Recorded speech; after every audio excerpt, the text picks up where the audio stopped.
All right. Well, look who's here. Look who's here. Hey. You don't actually see this guy as much on the camera as you do behind the camera. Probably see his footage all over the place.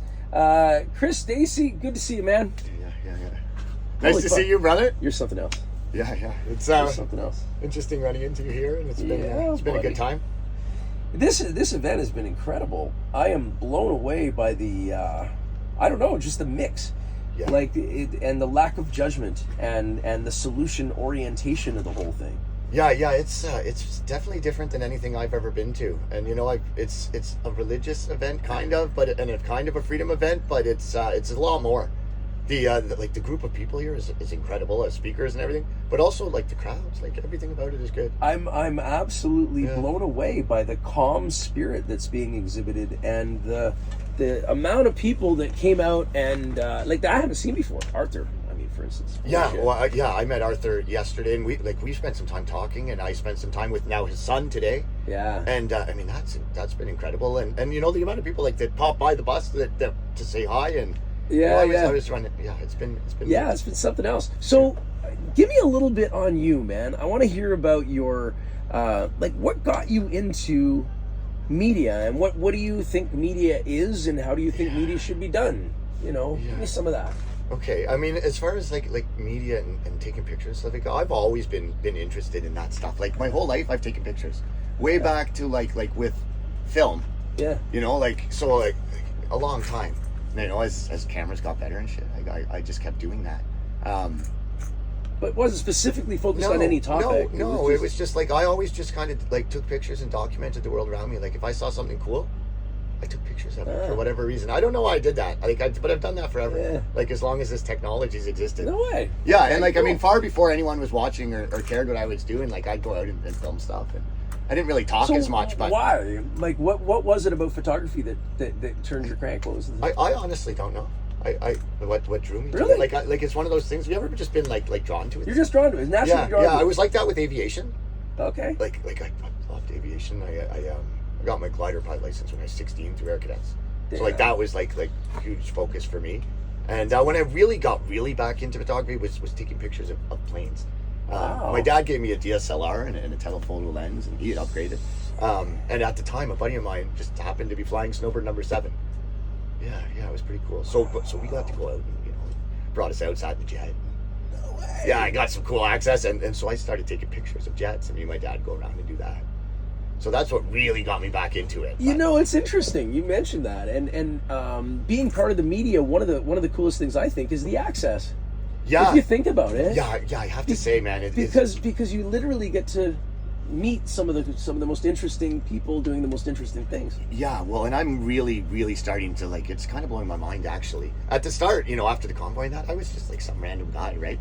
Running around with the camera, so I just inserted myself places, and I felt really out of place sometimes. Oh yeah. But it didn't feel comfortable, but I did it.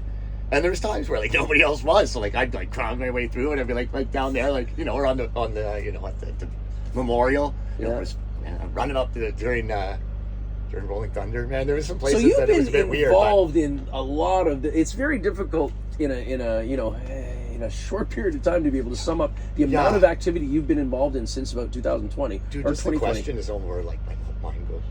Can you give me just give me something about how you've been spending your time other than documenting through media. How? Yeah. So I mean, it's kind of changed quite a bit, I guess. Still doing similar things. At the start, I didn't really know what I was doing at all. Honestly, I was turning my camera on, and there wasn't really I lived in Ottawa, and most of the people that were here and around the convoy, they were gone, right? Yeah. They had to go for a lot of reasons. Yeah. And there wasn't a lot of people filming, and I had started filming, so I kind of was just filming whatever there was around. And as I did that, and I started to I realized what worked. I got to know a few people, and then I just started trying to document anything that I could in Ottawa. So were people watching your things at that time? Not a ton, no. I mean, at the start, nobody. What kept you motivated? That's the whole thing. Just because you enjoyed doing it? Well, yeah. I mean, did you ever think it would make a difference? Not like this. I don't think I really did. No. I never imagined it would turn into this. Honestly, no. but like, So it's like the first time where like a video like had like 10,000 or 20,000 views. Like I blew my mind. Right. And then that like, many people could be interested. Yes, in what, yes, and like that happened on with the TikTok video. A couple, like, I mean, there was some crazy stuff going on, you know, like, and a lot of people were watching. Yeah. And and I also ran into Viva Fry, which helped. Okay. And I ended up on one of his streams. So I mean, a few things. So that kind of gave me like so I was getting a bit of notice, and the timing was just such that like I was able to gain weight, like, and get it kind of an audience that I would have never really probably been able to get. Right. So once a few people were watching, like, I mean, that did fuel me. That helped inspire. And then, like, I mean, I would still be doing these things, I think, regardless. So it wasn't about that really when I started. I wanted to document, like, stuff was weird. I document stuff like in my off time. Maybe I'm just a weird guy. Like, but like I would be doing this like the same thing. I feel like. Right. I've just, luckily, because of doing it, I mean, it's opened all these doors that wouldn't have been there. I have connections, so it's facilitated its growth on its own, right? The connections open up better opportunities, and so I'm at places like this now instead of just. Let's say we were talking to people who wanted to get more involved in doing something, and everybody has a camera, so everybody can pull it out and everybody can start recording at any given time. So what would you say to those people who may be interested in getting into independent media, as to how they might want to start? Like, well, okay. I mean, initially, like before anything, like, just start. Like, you need to start somewhere. So like, you have your camera, like, you don't need to have, like, I mean, I still don't have the equipment I'd like to have, but you can do it with, you don't need to, there's a lot of excuses not to. So the biggest thing is make sure you start.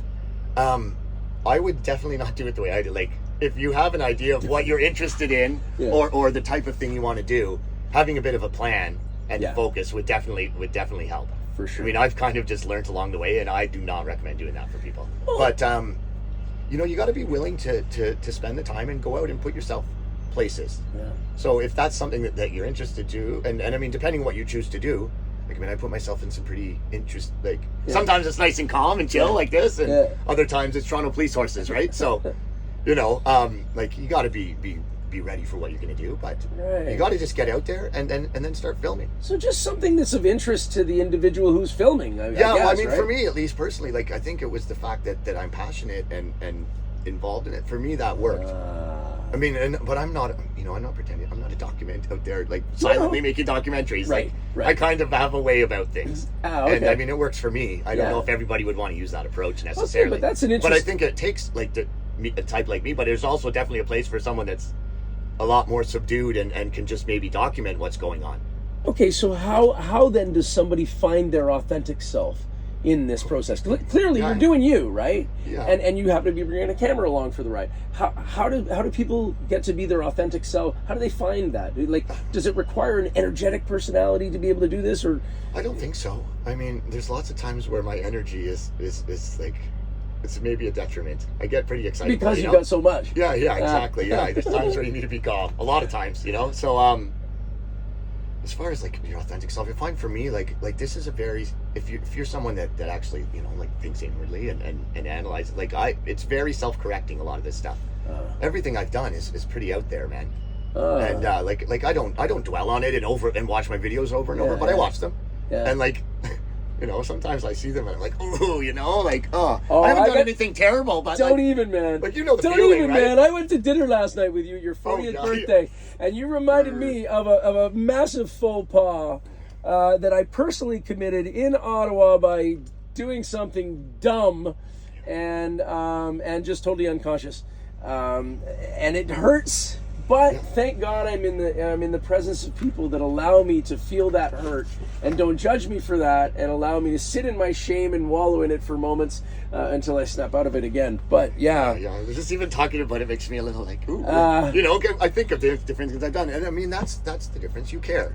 Your intent is good. You're genuine, and I mean, that shows. Like, none of us. I mean, we're all human, right? We're gonna make mistakes. That's a good point. You know, none of us are perfect. We don't have the answers. We don't have all the answers. Well, and you know, like, when you're doing stuff like particularly live, man, like, it's all out there, right? And I mean, some of the situations I get into, like, man, they're emotional. Yeah, they are. You know, I've gotten, because I've done this so long and so many, a lot of that now I'm able to control. But for a long time, like if the police came around, I had a hard time with it. Like I was instantly, triggered. And there's a lot of people that have been through stuff, and like if you were traumatized in Ottawa, for sure, like the first time that you come around the police or come back to Ottawa, it's probably going to be a thing. So like for people in that situation that like thinking about maybe doing what I'm doing, like that's something that you definitely have to keep in mind too. Before you start jumping in front of the horses and such. Yeah, and even like I thought I had dealt with a lot of that pretty well until I was in Toronto last week, and there was horses around, like suddenly. Yeah. You know what I mean? Like what's man right here? And like at one point we were surrounded by them. And what is I was all right, but like man, I dropped a few F-bombs and like. Okay, so what is it about the horses in particular? Because everybody loves the animal of the horse, but I mean, under that circumstance, what is it about that particular thing that you think triggers you? Well, I mean, after they sent the horses in Ottawa, like, man, those are horses, and we're people. We're peaceful citizens. And, like, I've seen Candace recently, and she's still suffering. She's still pretty banged up from that. Yeah. A lot of people dismiss it like, oh, she didn't get bumped. No. Yeah. Those were 1,000+ animals. Yeah. And they were rode right through. Yeah, I was 7 feet away. I can attest for it. I saw it. Yeah, yeah. I was a little bit farther, but I mean. Yeah. No, and it's I don't know. Part of that is all honestly the imperialist. Is that the right term? The idea that I'm sitting up on this animal and I'm looking down at you people and I'm going to make you do my will. Regardless, and if I put you in danger, well, I'm not worried because I'm sitting up here and I'm out of danger. That to me seems offensive. Well, I mean, it's a 1,000+ pound animal. Like when they just rear their head. I mean, if that head got you, that could be a big problem. Let alone if you get a foot, and like there was the guy. It was funny you say that about that up on top and down at the guy that was the first guy that came in at the protest in Toronto there. Nick Alexander came in. As soon as he showed up, man, it got the horse right through. And like he'd come to, excuse me, and tap you like, please, for your own safety, all this nonsense, eh? And like son, and he'd lean down off his horse, tap you on the shoulder, and kind of tap you before he nudges you out of the way with his horse. And then completely like condescendingly patronizing you on the way through. Like, son, imagine. Come here, son. Like that. Like, move aside, and then he bumps him off with the horse. Well, that guy is. Like, I get upset just talking about it. That guy has clearly not heard of the one who gets knocked off their high horse. Yeah, well, yeah, huh? Yeah. Get the fuck off your high horse, Yeah, I'm not going to knock them, but I mean, humble yourself for somebody will, right? It's the positioning that some humans think that they can be above others, quite literally. Yeah, exactly. And there is no difference between all of us. We human beings are each one the same, although distinctly different, and none better than the other. So yeah. Obviously, we all have our strengths, weaknesses, faults, whatever you want to say. But we're all humans. We're working on it. Yeah, and we're all hit the ground in the morning. We're all human, and I believe every human has an intrinsic worth and value. Yeah, right. So, brother, you got some mad worth, dude. You're fucking on it. I love you. Boom. You're amazing. Thanks, brother. Thank you. Okay. Thanks. That was pretty good. That's all right.